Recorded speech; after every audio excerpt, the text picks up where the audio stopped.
Então, a primeira coisa sobre a chamada queda livre significa basicamente o seguinte, tá? O que é um movimento de queda livre? É eu pegar alguma coisa, por exemplo, eu estou segurando algum objeto na minha mão, deixa eu colocar aqui, digamos que isso aqui seja o chão, tá? O solo. Estou segurando um objeto na minha mão e eu solto esse objeto da minha mão, tá? Eu não jogo ele nem para cima nem para baixo, eu simplesmente abro a mão e vou deixar ele cair, seguir o curso natural dele. E a gente sabe o que vai acontecer, ele vai descer. Agora, quando a gente fala de movimento de queda livre, a primeira coisa é, não existe atrito com o ar, tá? A gente está ignorando efeitos de atrito com o ar. Tá? Isso é uma simplificação que serve muitas vezes para descrever um comportamento real de objetos que não sejam muito afetados pela resistência do ar, estejam próximos na superfície da Terra em velocidade não muito grande. Então, por exemplo, se vocês deixarem uma moeda cair na mão de vocês, essa moeda, com boa aproximação, tá, ou muito boa aproximação, ela vai seguir um movimento de queda livre, basicamente. Então, se vocês fizerem lá os cálculos, se fossem verificar, medir a diferença que existiria entre o movimento com resistência do ar e sem resistência do ar, vocês iam chegar à conclusão que essa diferença era desprezível, não importa para nada. Por outro lado, se vocês pegarem uma folha de papel, por exemplo, né, então até quem quiser fazer essa experiência, agora vocês podem fazer aí na casa de vocês, é pegar uma folha de papel normal, a folha do caderno, seja lá o que for, segurar ela na mão e soltar. E aí, se vocês fizerem isso, vocês vão ver que essa folha, ela vai descer, né, até o solo, até o chão, de uma maneira que é bem diferente da maneira que a moeda desceria, tá? Se vocês colocarem uma folha e soltarem essa folha junto com uma moeda da mesma altura, vocês vão ver que elas vão seguir caminhos diferentes e o tempo de queda vai ser diferente. Entretanto, se vocês pegarem a mesma folha e agora, em vez de deixarem ela aberta, né, no formato normal dela, pegarem essa mesma folha e amassarem bem ela, formarem uma bolinha pequena, e aí vocês fazem a mesma experiência, pegam a moeda e a folha e abrem a mão ao mesmo tempo e deixam as duas cair, vocês vão ver que a folha agora vai cair de uma maneira bem mais parecida com a moeda, tá? Qual que é a diferença entre as duas coisas, entre as duas situações? É que a folha aberta, ela tem uma área muito maior, tá? Então ela sofre bem mais efeitos de resistência do ar. E aí, nesse caso, quando a folha está aberta, a gente não poderia fazer essa simplificação de desconsiderar, dizer que não existe resistência do ar. Entretanto, quando a gente amassou a folha, a gente diminuiu a área dela, e agora essa aproximação de não existir efeito de resistência do ar passa a ser uma aproximação bem mais próxima da realidade, tá? Bem melhor. E aí, bom, por que a gente faz isso? Porque muitas vezes é basicamente correto fazer isso, tá? Porque o movimento com e sem resistência do ar não vai ter grande diferença, então a gente simplifica, né? Lembra, a gente sempre simplifica ao máximo. E a segunda parte é porque se a gente incluísse a resistência do ar aqui, a gente não ia conseguir resolver as equações de movimento, tá? Elas iam ficar bem mais difíceis, e aí a gente ia perder a capacidade de discutir a física mais básica desse problema. Então, basicamente, o que a gente está analisando é o que acontece na queda livre, próximo da superfície da Terra, mas como se a gente tivesse retirado todo o ar, toda a atmosfera, deixado vácuo. É o que aconteceria, na verdade, na superfície da Lua, por exemplo. Essa uma experiência que já foi feita na superfície da Lua, até. A experiência da pena e do martelo, talvez você já tenha ouvido falar, que é na superfície da Lua, você deixa cair uma pena e um martelo e as duas aceleram igualmente, tá? Isso é um fato da vida, é um fato experimental, que é o seguinte, quando a gente está na superfície de um objeto, por exemplo, da Terra ou da Lua, a força gravitacional ou o campo gravitacional atua de uma maneira.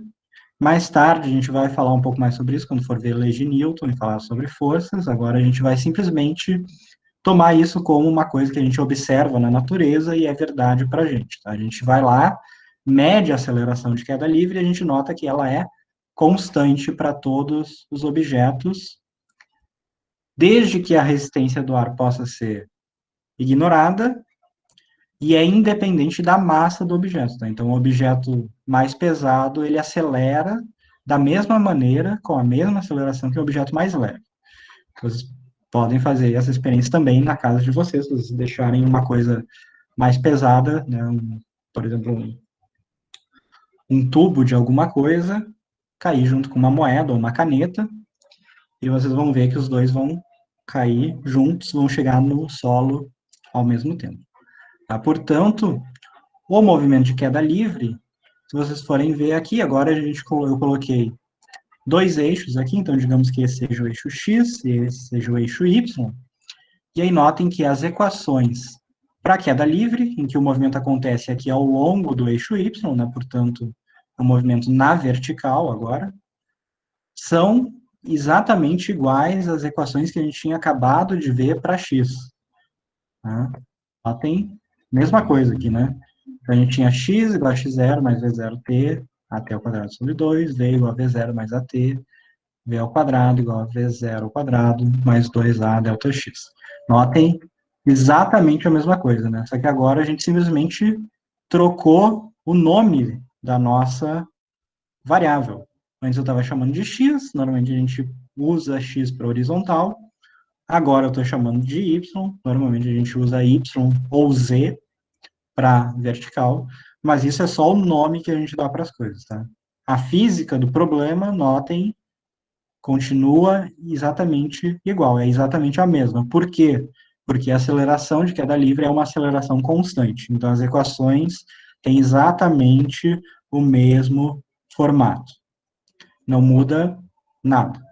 Só o que vai mudar é que agora o motivo da aceleração é outro, né? Antes, digamos, aqui em x, a nossa aceleração seria, por exemplo, causada, né, pelo motor do carro, que a gente está acelerando e fazendo com que ele acelere mais ou menos de forma constante, ou a atividade que a gente faz numa bicicleta, por exemplo, ou a maneira que a gente corre, e no início de uma corrida, por exemplo, a gente pode acelerar com aceleração constante durante algum intervalo pequeno de tempo. Todas essas coisas têm algum motivo físico, né, para a aceleração ser constante. Da mesma maneira, queda livre também tem um motivo físico para a aceleração ser constante.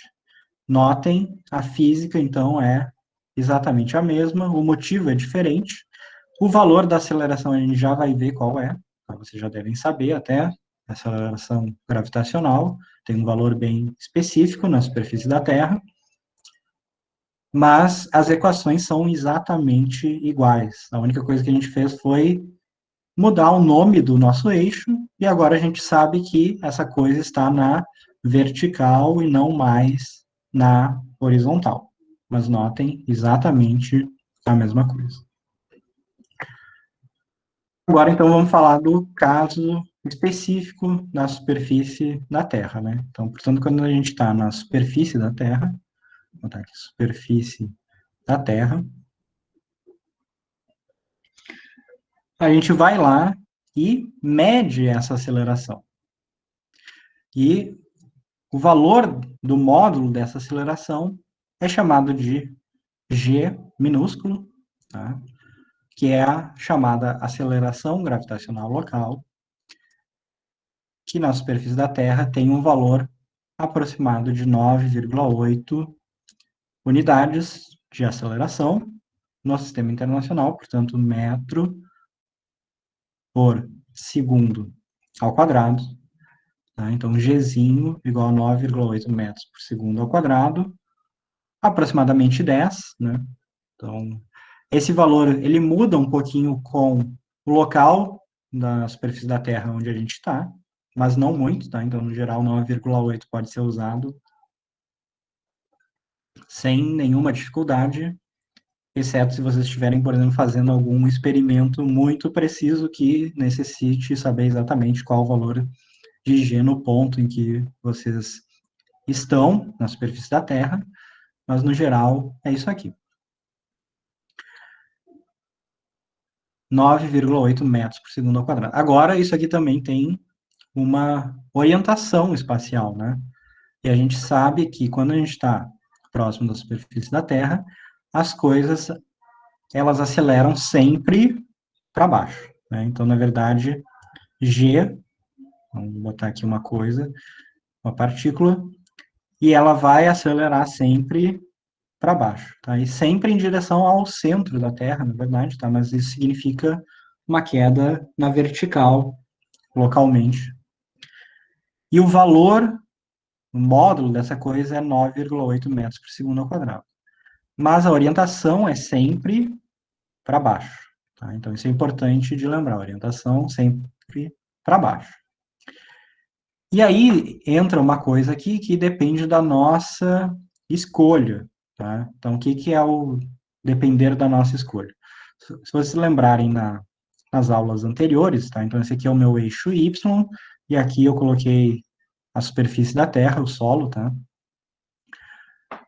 Talvez vocês lembrem que eu disse o seguinte, que dependendo da nossa escolha, de para onde a gente põe o sentido crescente, o sentido positivo do nosso eixo, as coisas vão ganhar um sinal positivo ou negativo, tá? Porque depende de como está a orientação relativa entre elas, tá? Então, lembrem, se eu, por exemplo, coloquei o eixo x positivo assim, e a minha aceleração é positiva assim, isso significa que os dois são positivos, maiores que zero. Agora, se eu coloquei o eixo x assim, e a minha aceleração está ao contrário, então, esse aqui é o lado positivo do eixo, então a minha aceleração vai ser negativa. A mesma coisa vale aqui, tá? O que que eu sei? Eu sei que a aceleração ela sempre vai estar para baixo, verticalmente para baixo. Agora, o eixo que eu coloco, eu tenho a liberdade de escolher ele orientado para cima ou para baixo. Isso é minha escolha. Eu posso fazer. A escolha que normalmente a gente faz, tá? Porque muitas vezes a gente tem coisas que estão se movendo inicialmente para cima, por exemplo, se a gente jogar uma coisa para cima, ela vai se mover inicialmente para cima e depois para baixo. Então, muitas vezes a escolha mais simples que a gente faz é colocar o zero no solo e dizer que o eixo y cresce para cima. Só que agora, no momento que a gente fizer isso, então se eu colocar o eixo y orientado para cima, positivamente para cima, agora a minha aceleração ela vai ser menos g. Tá? Por quê? Porque G é esse valor aqui, é sempre positivo, tá? Sempre mais 9,8 metros por segundo ao quadrado. Eu vou até colocar um sinal de mais aqui, nessa equação aqui em cima, no valor de G, para vocês lembrarem, essa constante aqui, o valor da constante da aceleração gravitacional local, é sempre positivo, a gente sempre usa mais 9,8. O sinal dessa coisa vai depender de a gente ter colocado o eixo y orientado para cima ou para baixo. Se a gente colocou ele orientado para cima, então a aceleração está para baixo, portanto é negativa, portanto menos g, portanto menos 9,8.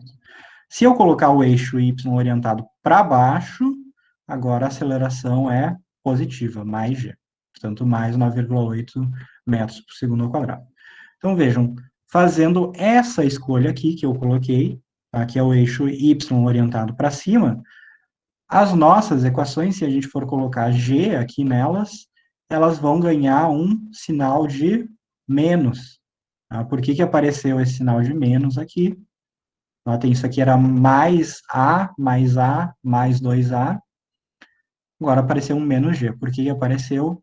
Para a gente já incluir nas equações a orientação dessa aceleração. Tá? Notem, se eu tivesse feito a escolha oposta, tivesse colocado o eixo y orientado para baixo, esse sinal seria positivo. Normalmente é bom vocês identificarem um padrão que vocês se sentem mais confortáveis de trabalhar e aí utilizarem ele ao longo das resoluções dos problemas.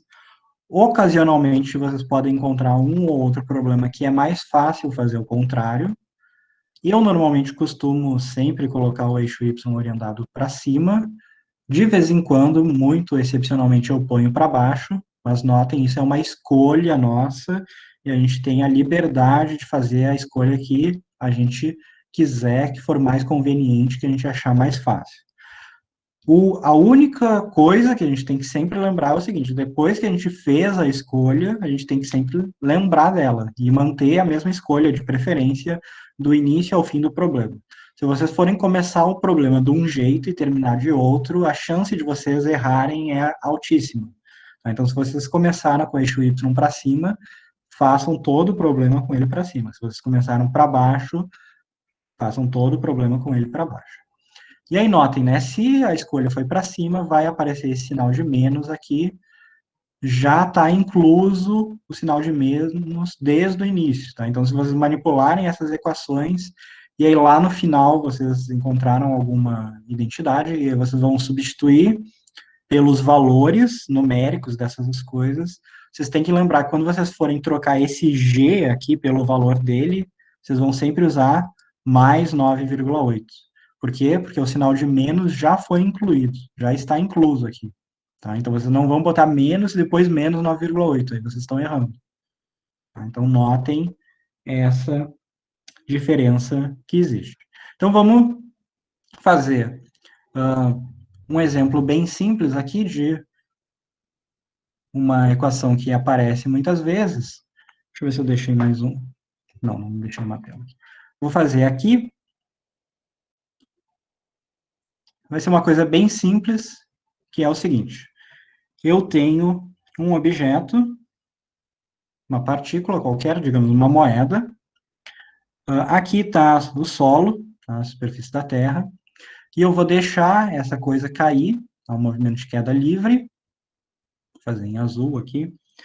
Eu vou fazer com o eixo Y orientado para cima, depois, se vocês quiserem, podem fazer com ele orientado para baixo. Esse é um exemplo que até seria mais fácil fazer com ele orientado para baixo, mas eu vou fazer orientado para cima, só para vocês verem como é isso aqui.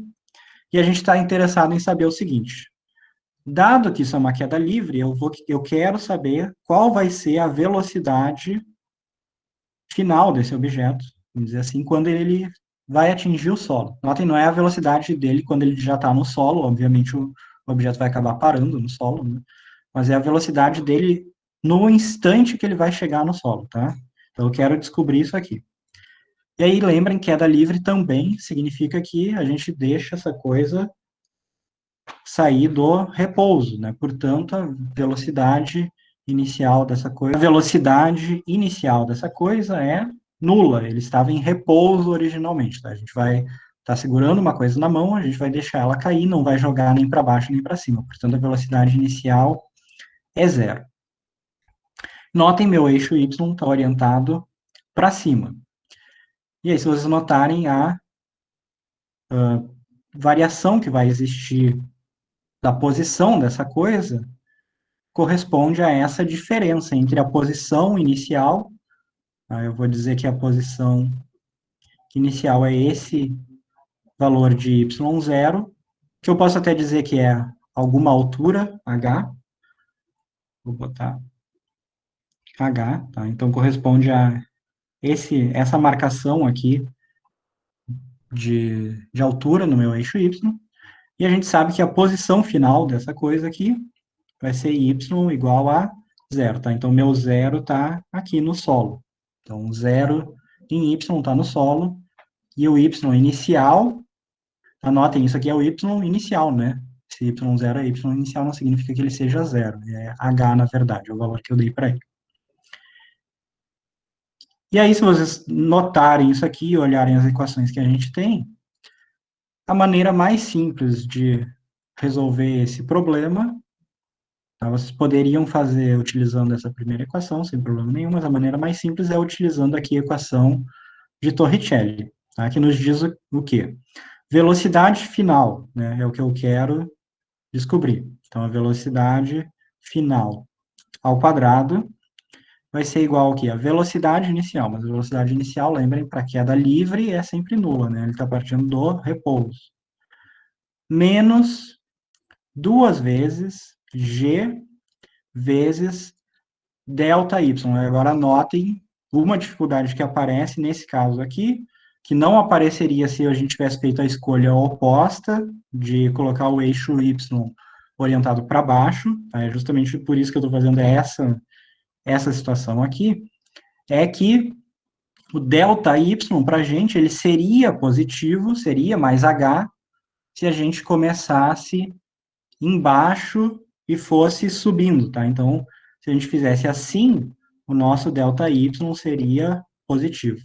Só que a gente está fazendo o contrário, né? A gente está andando para baixo no eixo y. Então, o nosso delta y, ele é negativo. E quanto que é delta y? É menos h, na verdade, tá? Se vocês olharem, o delta y é o quê? Posição final. Vou até fazer aqui, tá? Então, para esse caso aqui, a gente tem o seguinte, né? Delta y, lembrem, é posição final, portanto, y, menos a posição inicial. Delta y é, então, posição final, qual vai ser a posição final? Y igual a zero, né? Ele vai chegar no solo, lembrem, o solo é o nosso referencial, é o nosso zero. Menos a posição inicial. Qual era a posição inicial? H. Então, notem que nosso delta y é menos H, tá? E notem esse sinal de menos aqui é importante para a gente. Por quê? Porque quando a gente substituir agora aqui na equação, esse delta y, a gente vai trocar por menos H, portanto, vai ter um menos com menos, vai dar mais H, tá? Então, mais 2GH. E aí, notem que a gente chega, que a velocidade final é a raiz de 2GH, tá? Então, isso também é conhecido como fórmula de Torricelli também, né? Porque, notem, vem da mesma equação.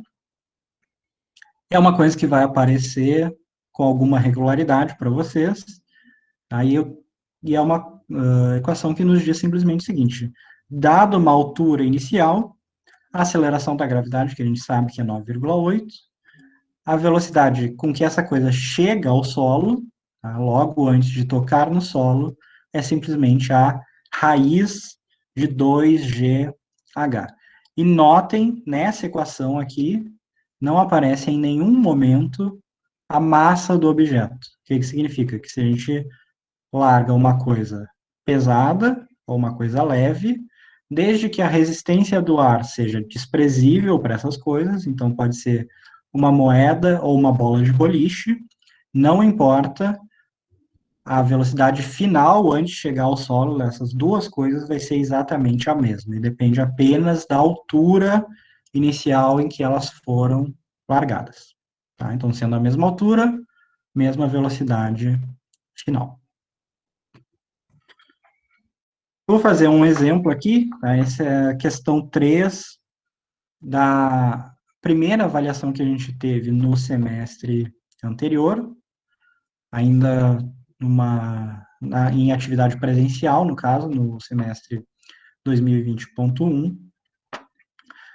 As questões dessa primeira avaliação, na verdade, elas já estão disponíveis lá no YouTube, já tem os vídeos delas, porque eu cheguei a fazer a revisão disso aqui já nas nossas atividades remotas, tá, no semestre anterior.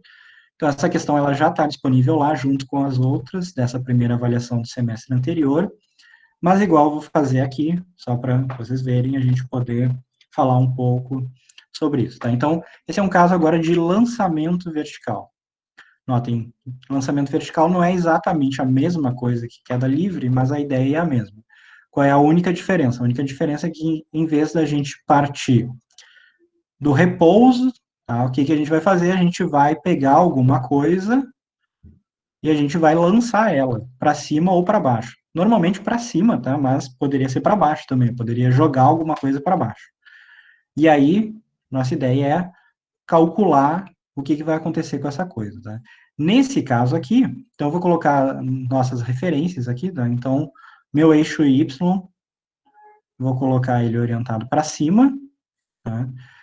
Portanto, como eu estou jogando, você arremessa uma pequena bola verticalmente para cima, isso significa que a velocidade inicial dessa coisa está orientado para cima também, portanto, ela é positiva, tá? Notem que quando eu botei esse mais 15 aqui, já significa que eu fiz a escolha do eixo Y orientado para cima, tá? Então, você arremessa uma pequena bola verticalmente para cima, que deixa a sua mão com uma velocidade inicial de mais 15 metros por segundo, em t igual a zero, ou seja, no instante t igual a zero, essa coisa está se deslocando para cima com uma velocidade de mais 15 metros por segundo.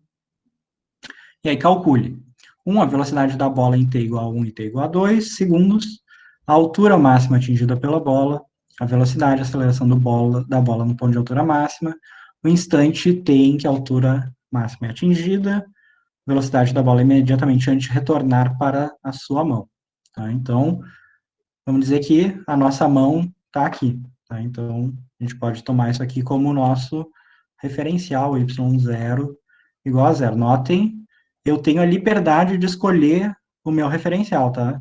Antes eu tinha dito no problema anterior que o meu zero era o solo, agora eu estou dizendo que o zero é a minha mão. Eu sempre posso fazer isso, sem problema nenhum.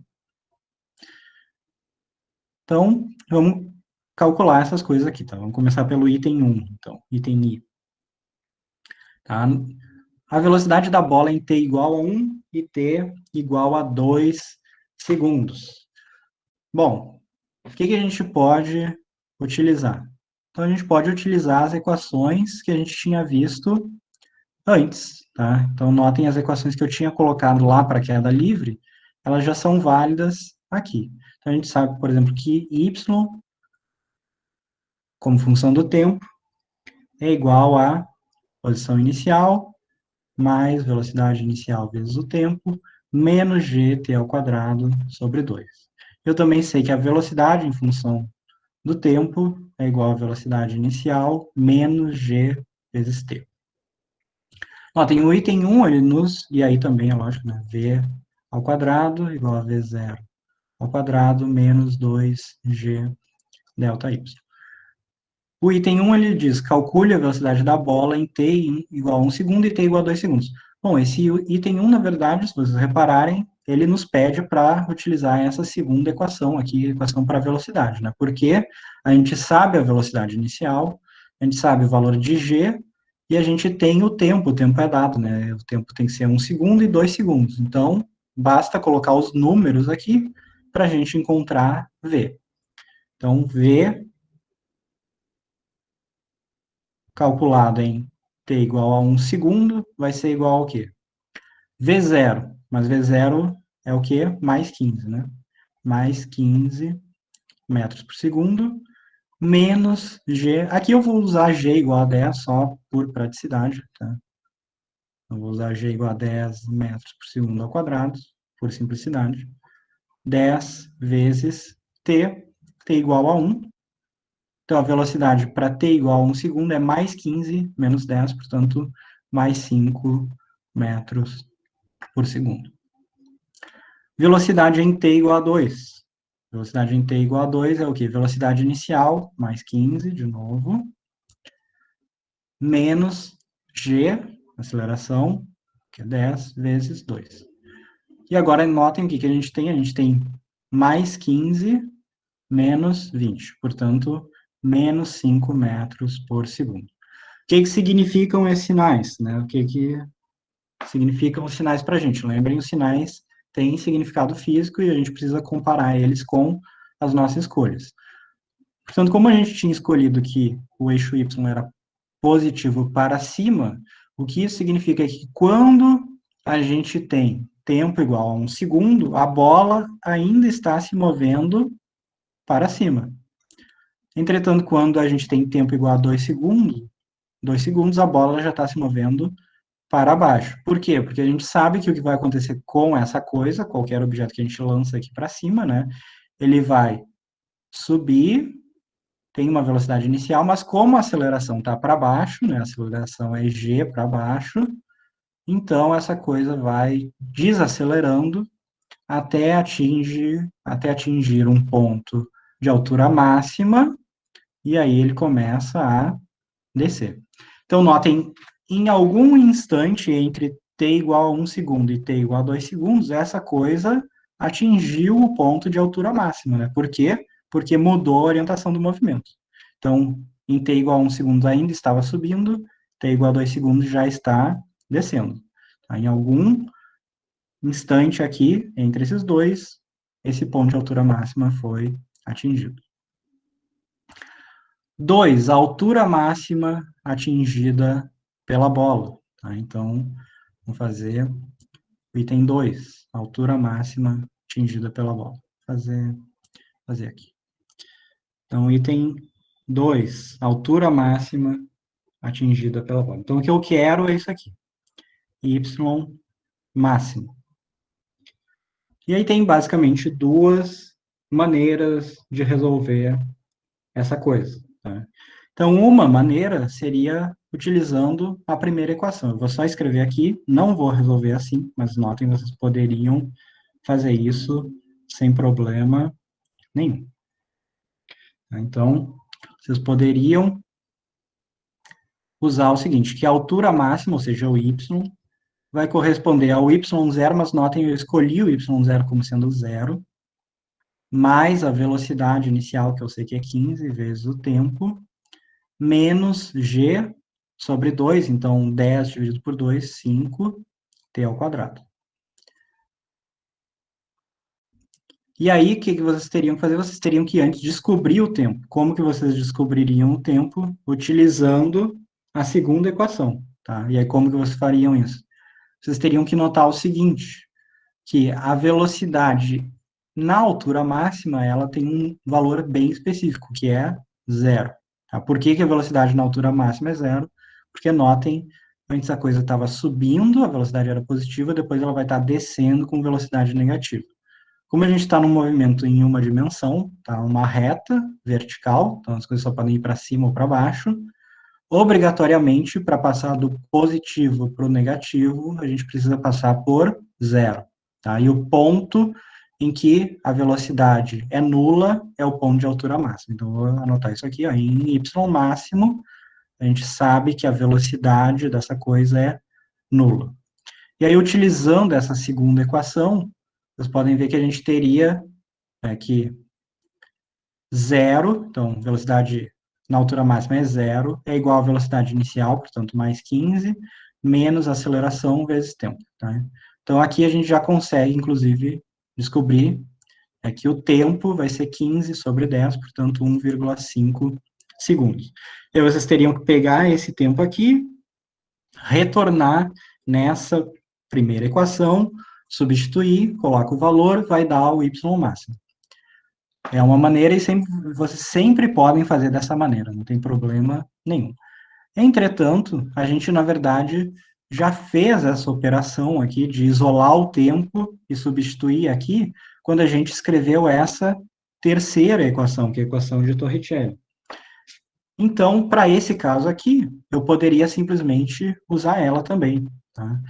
E aí a gente tem que, de novo, lembrar, né? Velocidade é ao quadrado, mas que velocidade é essa que a gente quer? Velocidade no ponto de altura máxima, portanto, zero. Então, vamos botar aqui, velocidade ao quadrado, zero ao quadrado é zero, é igual a velocidade inicial ao quadrado, a velocidade inicial era 15 ao quadrado, menos 2 vezes g, que nesse caso eu estou usando 10, vezes o ΔY. E nesse caso agora, o ΔY é simplesmente o y máximo, tá? Porque eu saí de zero e estou chegando no y máximo. Notem que agora esse ΔY é positivo, porque a gente está andando para cima. Vocês podem dizer, ah, mas tem um sinal de negativo aqui e eu tenho uma raiz, eu tenho um quadrado. Não tem problema, porque quando a gente passar essa coisa para o outro lado, vai trocar o sinal e a gente vai ficar com positivos. Tá? E aí basta isolar aqui o y máximo. Né? Então, y máximo vai ficar aqui 15 ao quadrado, dividido por 2 vezes 10, portanto, 20. Se vocês fizerem essa conta aqui, vocês têm que obter o mesmo resultado. Item 3, né, velocidade e aceleração da bola no ponto de altura máxima. Velocidade e aceleração da bola no ponto de altura máxima. Então, item 3, notem, é um item teórico que a gente nem precisa calcular nada, tá? Por quê? Vocês já sabem que, isso aqui a gente já falou, né? A velocidade no ponto de altura máxima, essa velocidade ela tem que ser nula, tá? Ela não pode ser outra, porque é o ponto em que o movimento reverte, né? A gente estava subindo, passa a descer. E aí, uma coisa que vocês têm muita dificuldade, às vezes, tá? Mas muitos de vocês têm dificuldade, é achar que, como a velocidade é nula, que a aceleração também tem que ser nula. E isso não é verdade. Notem, durante todo o movimento, incluindo o ponto de altura máxima, a aceleração é constante. Qual é o valor da aceleração? A aceleração é sempre igual a menos g, tá? Ou sempre, a gente pode dizer também assim, né? A aceleração é g orientada para baixo, tá? Então, essas duas coisas aqui são iguais, tá? Notem que aqui eu botei uma seta para dizer a aceleração orientada para baixo, aqui eu botei o menos, tá? Notem a mesma coisa, porque eu tinha posto meu eixo y para cima. Então, notem, né? No ponto de altura máxima, a velocidade é nula, sim, mas a aceleração, não. A aceleração no ponto de altura máxima, em qualquer outro ponto dessa trajetória, enquanto essa coisa está no ar, está se movendo apenas sobre a ação da força da gravidade, não vamos falar de força ainda, sobre a influência da gravidade, a aceleração é sempre igual à aceleração gravitacional orientada para baixo, durante todo o movimento. Vamos lá, item 4, né? O instante t em que a altura máxima é atingida. Bom, esse aqui a gente já fez, na verdade, né? A gente pode utilizar, né? De novo, v igual a zero, igual a velocidade inicial, menos a gravidade, que nesse caso a gente está usando 10 vezes t, então, basta isolar isso aqui, vai dar t igual a 1,5 segundos. Esse aqui a gente já tinha feito até. E item 5, né, o último, a velocidade da bola imediatamente antes de retornar para a sua mão. E esse é mais um item que vocês não precisam calcular nada, tá? Vocês poderiam, inclusive, calcular, tá? Poderiam fazer a conta, né? Uma das maneiras de fazer essa conta seria, de novo, usar, né, aqui y igual a y0 mais v0 vezes t menos gt ao quadrado sobre 2. Eu vou colocar só o início dessa coisa, tá? E aí, notem, quando a gente está dizendo a bola retornar para a sua mão, o que que significa? Que o ponto inicial, que era zero, e o ponto final são os mesmos, né? Porque eu comecei num ponto, essa coisa subiu, voltou, terminou no mesmo ponto, tá? Então, eu teria que ir aqui igual a zero, então zero igual a zero, então zero igual, tem mais esse zero, velocidade inicial, que eu sei que é 15, vezes t, menos aqui 10 dividido por 2, 5, t ao quadrado. Notem que a gente tem aqui uma equação de segundo grau agora, dá para tirar uma das raízes obrigatoriamente tem que ser zero, nesse caso aqui, né, porque pelo menos um desses t's aqui é zero. E aí a gente poderia isolar t, né, tirou uma das raízes, tira um t, isola t, descobre qual é o valor de t em que essa coisa retorna à nossa mão, e aí vai lá para a equação da velocidade e coloca esse t aqui dentro da equação da velocidade, descobre a velocidade. Tá? Outra maneira, né, seria utilizando a equação de Torricelli. Tá? Então, vamos fazer assim, e aí depois eu vou fazer como vocês nem precisariam ter feito nada disso. E a equação de Torricelli nos diz o seguinte, que a velocidade final ao quadrado é igual à velocidade inicial ao quadrado, menos 2g delta y. Só que notem, delta y é o quê? Y final menos y inicial. Y final é igual ao inicial, portanto, esse termo aqui, ele é zero. E aí, o que isso nos diz? Que, na verdade, a velocidade final, em módulo, tem que ser igual à velocidade inicial. Agora, notem em módulo, tá? Por que eu digo em módulo? Porque a orientação das duas é oposta. Inicialmente, essa coisa estava subindo com uma velocidade mais 15, e agora ela está descendo. Portanto, a velocidade agora vai ser menos 15 metros por segundo. Tá? Então, a velocidade final, na verdade, é menos 15 metros por segundo. E vocês nem precisavam ter feito essa conta aqui, apesar de bem básica. Por quê? Porque como o ponto inicial e final é o mesmo e a aceleração é constante, então esse movimento ele é simétrico, tá? O que quer dizer isso? Quer dizer que a velocidade em qualquer altura de subida que seja igual à altura da descida, ela vai ser sempre a mesma, tá? O que eu quero dizer com isso? Tá? Quero dizer o seguinte: se a gente fosse colocar esse movimento em um gráfico de posição y por tempo, tá? Então, tempo em segundos, posição y em metros, a gente teria o seguinte gráfico. Tá? A gente teria que a posição inicial é zero, tá? Eu considerei meu y0 igual a zero, o tempo inicial também é zero, e aí eu sei que o movimento que essa coisa faz é um movimento acelerado e a aceleração está para baixo. Portanto, isso aqui, se vocês olharam o livro, deve ser uma parábola com concavidade para baixo, em que o ponto de máximo dessa parábola, que está por aqui, desculpem a minha parábola um pouco mal desenhada, então façam algum esforço mental aí, imaginem que ela é simétrica, tá? Esse aqui corresponde aqui ao ponto de y máximo, e esse instante aqui no tempo corresponde justamente ao, vou chamar assim, de tempo total dividido por 2. Tá? Sendo que esse instante final aqui é o tempo total. Ou seja, o tempo que essa coisa demora para subir é o mesmo tempo que ela demora para subir. A variação de velocidade e posição que ela tem na subida é igual também à variação de velocidade e posição que ela tem na descida. Tá? Portanto, se a posição inicial era zero, a posição final é zero também. Se a velocidade inicial era 15, a velocidade final, em módulo, é 15 também. Mas como agora está orientada para baixo, fica menos 15. Tá? E notem o tempo que ela demora para subir. Tá? Então, portanto, esse tempo aqui é exatamente igual a esse tempo que ela demora para descer. Tá?